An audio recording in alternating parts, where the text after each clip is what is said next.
மகனும் சேர்ந்து செய்யற வேலையா இது?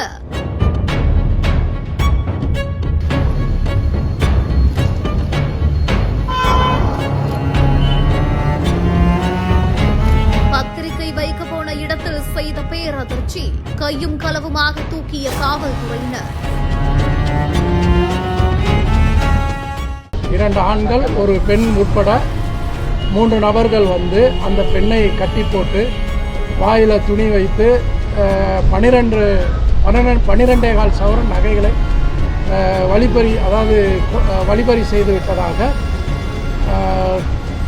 குற்றம் நடைபெற்றது. கடலூர் புதுநகர் காவல் நிலைய எல்லைக்குட்பட்ட திடீர்குப்பம் பகுதியில ரகுமார் அப்படின்றவங்களோட மனைவி வீட்டுல தனியாக இருந்தபோது மர்ம நபர்கள் பத்திரிகை வைப்பதாக சொல்லி உள்ள புகுந்திருக்காங்களாம். அந்த பெண்ணை தாக்கி வாயில துணிய வச்சு கட்டி போட்டு வீட்டுல இருந்த 12.25 சவரன் தங்க நகைகளை திருடி கொண்டு அப்படியே தப்பிச்சு ஓடி இருக்காங்க.